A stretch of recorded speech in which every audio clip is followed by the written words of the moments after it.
நேற்று காஷ்மீர்ல பெஹல்காம் அப்படிங்கிற ஊர்ல 2000 டூரிஸ்டுகள் கூடியிருந்த இடத்துல ஒரு கொடூரமான மனிதத்தன்மையற்ற மன்னிக்கவே முடியாத ஒரு பயங்கரவாத தாக்குதல் நடந்திருக்கு.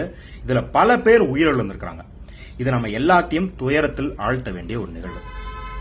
நம்ம நியாயமாக பாதிக்கப்பட்டவர்கள் எல்லோருக்கும் துணை நிற்க வேண்டும். அப்படிதான் நிற்கிறோம். இந்த தாக்குதல் நடந்துட்டு இருந்தபோது வழக்கமாக அங்க டூரிஸ்டுகளுக்கு குதிரை ஓட்டும் ஒரு நபர் இருந்திருக்கிறாரு. வழக்கத்துக்கு மாறாக அதிக அளவுல டூரிஸ்ட் இருந்ததுனால அவர் பிஸியாக அந்த குதிரையை ஓட்டி கொண்டிருந்திருக்கிறார். அந்த சமயத்துல ஒரு டூரிஸ்ட் குடும்பத்தினரும் அந்த குதிரையில சவாரி செஞ்சுக்கிட்டு இருக்காங்க. குண்டு சட்டம் கேட்டதும் துப்பாக்கிகள் சத்தம் கேட்டதும் அவருக்கு என்ன நடக்குது அப்படின்னு புரிஞ்சிருச்சு. உடனே என்ன பண்ணிருக்காரு அப்படின்னா அந்த குடும்பத்தினரை பாதுகாப்பான இடத்துல கொண்டு போய் விட்டுட்டு தான் குதிரையும் அங்கேயே விட்டுட்டு நேராக பயங்கரவாதிகளை நோக்கி ஓடி வந்திருக்காரு. ஓடி வந்தவர் அவங்க துப்பாக்கியை பிடிச்சி இழுத்துருக்காரு. அவங்க அவரை உதச்சி கீழே தள்ளிட்டு அடுத்த டூரிஸ்ட நோக்கி துப்பாக்கியை செலுத்திருக்காங்க. இவர் திருப்பியும் எந்திரிச்சு துப்பாக்கியை பிடுங்கி அவங்களோட பயங்கரமாக மல்லு கட்டியிருக்காரு. மல்லு கட்டின அவரை கோவத்துல கீழே தள்ளி கண்ணு முன்னு தெரியாம சுட்டு கொண்டிருக்காங்க அந்த பயங்கரவாதிகள்.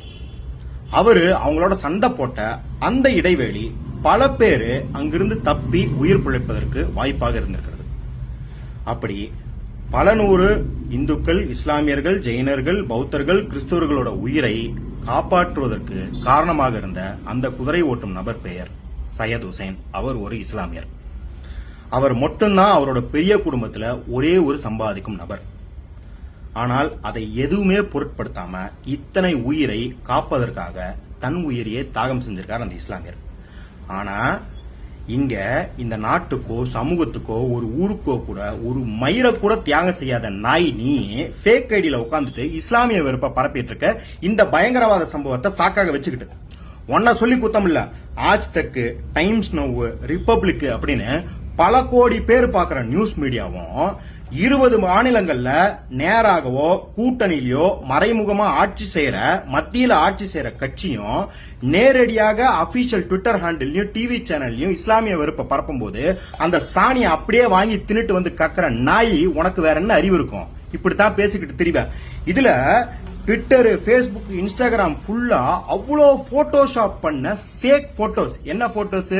இங்க இருக்கிற இஸ்லாமியர்கள் அந்த தீவிரவாத தாக்குதலை கொண்டாடுறது போலவும் அதுக்கு ஆதரவாக இருப்பது போலவும் பதிவிட்ட மாதிரி அவ்வளோ போட்டோஷாப் பண்ண போட்டோஸ். இத ஃபேக்ட் செக்கர்ஸ் டசன் கணக்குல 100 கணக்குல டீபங்க் பண்ணி ஓயல ஆனாலும் பரப்பிக்கிட்டே இருக்கானுங்க இந்த அறிவு கட்டவனுங்க. ஏண்டா நீ யோசிச்சுக்கோ, இதெல்லாம் எடுத்துட்டு வந்துட்டு அதை கண்டிக்கிறியா இதை கண்டிக்கிறியான்னு கேக்குறிய. ஒரு வாதத்துக்கு இது ஸ்கிரீன்ஷாட் போட்டோஷாப் பண்ணப்படலன்னு கூட வச்சுப்போம். ஒரு பேஸ்புக் அக்கௌண்ட்ல இருந்து ஒருத்தன் பதிவு போடுறதும் ஒரு அரசு கட்டுமானம் அதிகாரத்தில் இருப்பவங்க மீடியா அதிகாரிகள் எல்லாரும் இஸ்லாமிய வெறுப்பு பரப்புறதும் ஒன்னா? சரி, ஒரு 100 ஃபாலோவர் வச்சுக்கிறான் ஒரு வாதத்துக்கு, அது பொய்ன்னு நிரூபிச்சாச்சு. இருந்தாலும் அது உண்மைன்னு நீ கனவு கண்டுக்கோ.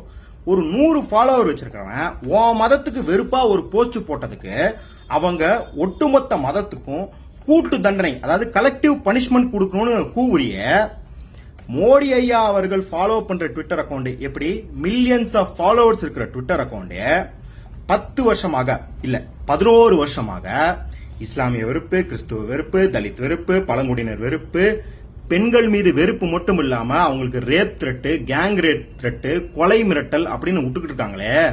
இதையெல்லாம் கணக்குல கொண்டு அவங்க உன் மதத்தை சேர்ந்தவங்க அப்படிங்கறதுனால உனக்கு, உன் குடும்பத்தினருக்கு, உன் உறவினர்களுக்கு, உன் நண்பர்களுக்கு, உன் கூட வேலை பார்ப்பவர்களுக்கு எல்லாத்துக்கும் சேர்த்து உங்க மதத்தவருக்கு கலெக்டிவ் பனிஷ்மெண்ட் கொடுக்கணும் நாங்க கிளம்புனா என்ன வணி?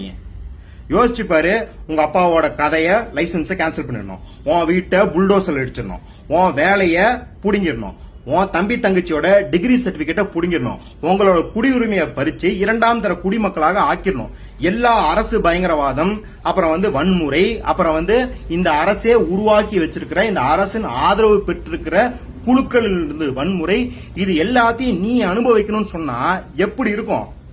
ஏண்டா அறிவு கட்ட நாய்களா, கேபிட்டல் கெயின்ஸ் டாக்ஸ்ல ஒரு 5% இன்க்ரீஸ் பண்ணிட்டாலே எங்கேயோ சுடுதண்ணி கொட்டுற மாதிரி கத்துறீங்களே.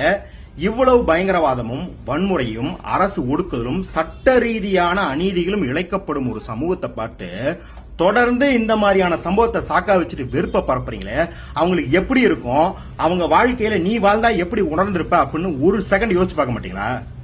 அதான் யோசிச்சு பார்த்தா நீ ஏன் ஃபேக் ஐடியில இப்படி எல்லாம் வாந்தி எடுத்துட்டு இருக்க போற? திருந்துங்கடா, நல்ல டீயா வாங்கி தரேன்.